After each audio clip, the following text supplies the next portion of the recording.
प्यारे साथी नमस्कार। मैं हूं रोशन कुमार। आप सभी को स्वागत अभिनंदन करता हूं आपके अपने परिवार एजुकेशन स्टडी 24/7 पर। ये आज हम क्लास 10 का फिजिक्स के बारे में यानी टॉपिक का नाम है प्रकाश का अपवर्तन के बारे में आज डिस्कस करने वाले हैं। पिछले लेक्चर में हम परावर्तन के बारे में डिस्कस कर लिए थे, अब हम अपवर्तन के बारे में डिस्कस करने वाले हैं। यदि आप इस चैनल पर नए हैं तो सब्सक्राइब करना ना भूलें ताकि आपके पास जल्द से जल्द नोटिफिकेशन पहुंच जाए। इस सेशन को देर किए बिना हो। अब हम स्टार्ट करते हैं। प्रकाश की प्रकृति के बारे में भी हम जान लिए थे। ठीक है, प्रकाश के नियम, परावर्तन के नियम के बारे में जान लिए थे, नियमित परावर्तन और नियमित परावर्तन के बारे में जान लिए थे, प्रतिबिंब के प्रकार के बारे में जान लिए थे और दर्पण के प्रकार और उपयोग के बारे में जान लिए थे। अब हम प्रकाश के अपवर्तन के बारे में डिस्कस करने वाले हैं। तो सबसे पहले अपवर्तन किसको कहते हैं?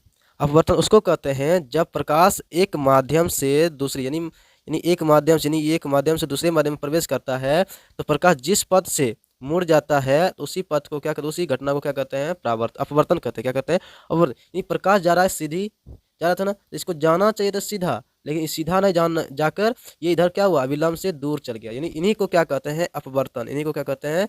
अपवर्तन बोलते हैं। ठीक है, इन्हीं को क्या बोलते हैं? अपवर्तन बोलते हैं। तो समझ में आ गया किसको अपवर्तन बोलते हैं। इसका डिफिनेशन भी हम लिख दिए हैं कि एक माध्यम से दूसरे माध्यम जाने पर प्रकाश की किरण प्रकाश की किरण अपने पद से मुड़ने की घटना को ही प्रकाश का अपवर्तन कहते हैं। ठीक है, आपको समझ में आ गया होगा।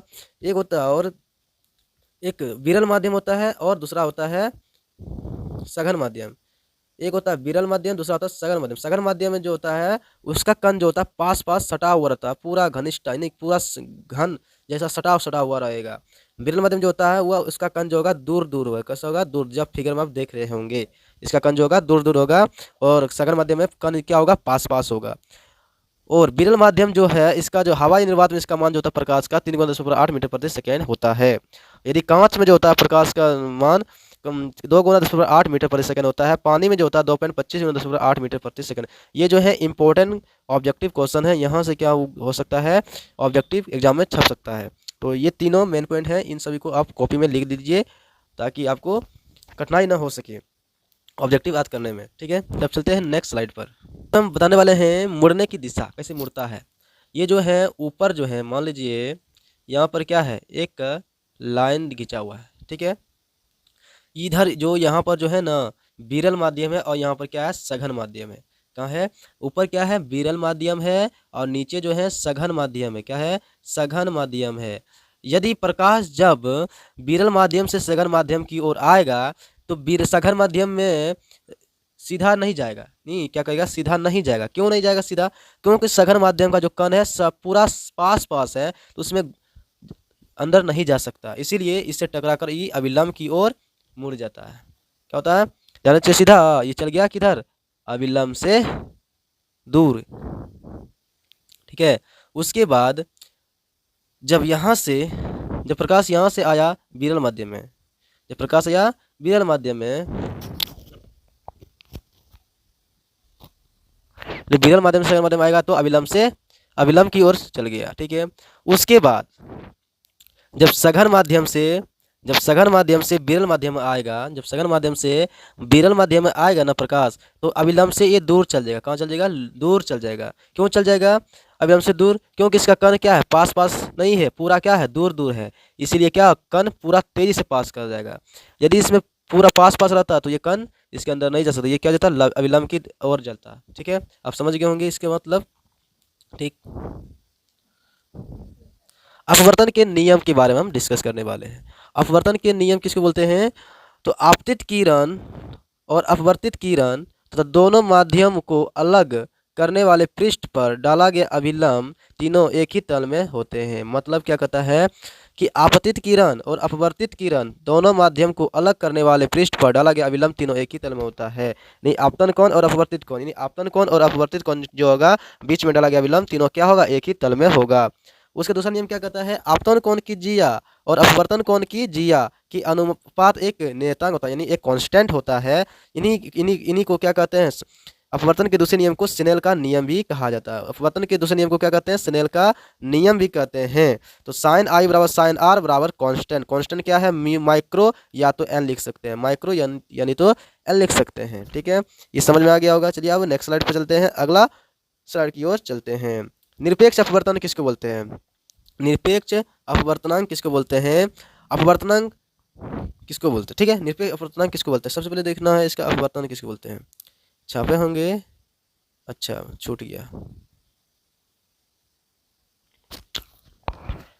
सबसे पहले इसके बारे में एक डिस्कस कर लेते हैं कि अपवर्तनांक किसको कहते हैं। ये हम मिस्टेक से इसको नहीं छापे हैं, छूट गया होगा तो उसी के बारे में हम डिस्कस कर देते हैं। तो अपवर्तनांक उसको बोलते हैं, आपतन कोण की जिया और अपवर्तन कोण की जिया के अनुपात को अपवर्तनांक कहते हैं। यानी ये आप समझ रहे हैं, जो ये जो है ना, आपतन कोण की जिया और अपवर्तन कोण की जिया के अनुपात को क्या कहते हैं? अपवर्तनांक। या अपवर्तनांक को माइक्रो से सूचित करते हैं। किसे? माइक्रो से सूचित करते हैं। ठीक है, इन्हीं को कहते हैं, यानी अपवर्तन के दूसरे नियम को अपवर्तनांक कहते हैं, यानी स्नेल का नियम भी कहते हैं। चलिए ठीक है, अगला स्लाइड पर चलते हैं। निरपेक्ष अपवर्तनांक किसको कहते हैं? तो हवा में प्रकाश की चाल, हवा में प्रकाश की चाल और दिए गए माध्यमों में प्रकाश की चाल के अनुपात को क्या कहते हैं? निरपेक्ष अपवर्तनांक कहते हैं। मतलब कि जो हवा में दिया गया चाल है और माध्यम में जो दिया गया चाल है प्रकाश का, तो उन्हीं के अनुपात को क्या कहते हैं? निरपेक्ष अपवर्तनांक। निरपेक्ष अपवर्तनांक को n से सूचित करते हैं। तो माध्यम एक का अपवर्तनांक निकालेंगे तो एन सी बटा V1 होगा। यदि कांच का अपवर्तनांक एन जी निकालेंगे तो हवा में चाल, प्रकाश की चाल बटा कांच में प्रकाश की चाल लिखना पड़ेगा। यानी सी क्या है? एक प्रकाश की चाल है, सी क्या है? प्रकाश की चाल है। यानी एन जी बराबर लिखना है सी बटा वी जी। यानी कांच का अपवर्तनांक पूछा है, तो हवा में प्रकाश की चाल बटा कांच में प्रकाश की चाल, यानी जिसका पूछेगा उसको नीचे में रखना है। ठीक है, पानी का अपवर्तनांक का क्या होगा? तो हवा में प्रकाश की चाल और पानी में प्रकाश की चाल के अनुपात को क्या कहते हैं? पानी का अपवर्तनांक निकल जाएगा। एन डब्ल्यू बराबर क्या? सी बटा वी डब्ल्यू होता है। चलिए आप इसको नोट कर सकते हैं। ठीक है, इसके बाद अगला होता है सापेक्ष अपवर्तनांक किसको कहते हैं? सापेक्ष अपवर्तनांक किसको बोलते हैं? सापेक्ष अपवर्तनांक उसको बोलते हैं, क्या कहते हैं? हवा के अतिरिक्त जब दो माध्यमों की तुलना की जाती है, यानी हवा के अतिरिक्त यदि दो माध्यमों की तुलना की जाती है तो उन्हीं को बोलते हैं सापेक्ष अपवर्तनांक। यानी हवा के अतिरिक्त कोई दूसरा जब दो माध्यमों की तुलना कर जाए तो उसको बोलते हैं सापेक्ष अपवर्तनांक। जैसे लिखा है माध्यम 1 के सापेक्ष और सापेक्ष 2 का अपवर्तनांक, यानी माध्यम 1 के सापेक्ष 2 का अपवर्तनांक पूछ रहा है। जिसका पूछेगा उसका ऊपर आगे लिखना है, जिसका पूछेगा उसको आगे लिखना है। और 1 यानी माध्यम 1 के सापेक्ष इसको पीछे लिखना है, और सापेक्ष माध्यम 1 के सापेक्ष 2 का अपवर्तनांक पूछ रहा है, जिसका पूछ रहा है तो उसको आगे लिखना, उसके पीछे लिखना। उसके बाद इसमें आना है V1 बटा V2 हो जाएगा। क्यों हो जाएगा? जिसका पूछेगा उसका नीचे लिखना है क्या? बेग। क्या? बेग लिखना। जिसका पूछेगा अपवर्तनांक सापेक्ष में तो उसको नीचे लिखना है बेग में, और जिसका बारे में डिस्कस करेगा उसको ऊपर में लिखना है। यानी N21 बराबर V1 बटा V2 होता है। ठीक, माध्यम 2 के सापेक्ष माध्यम 2 के सापेक्ष एक का अपवर्तनांक पूछ रहा है। अगली बार एक पूछ रहा है तो यहाँ 2 1 यानी N12 लिखना है, N12 लिखना है, और जिसका पूछ रहा है उसको नीचे लिखना है, यानी V1 नीचे लिखना है। जिसका पूछेगा नहीं उसको ऊपर में लिखना है V2 बटा V1। इस दोनों को समीकरण को क्या कर रहे हैं? एक्सप्रेस कर रहे हैं। तो यानी N21 गुना N12 बराबर V1 बटा V2 गुना V2 बटा V1। इन दोनों को कटा दिए हैं तो क्या हो गया? दोनों कट गया, बराबर 1 हो गया। यानी N21 बराबर क्या होता है? 1 बटे N12 होता है। ठीक है, इसके बारे में जान चुके होंगे, आप इसको नोट कर सकते हैं कॉपी में।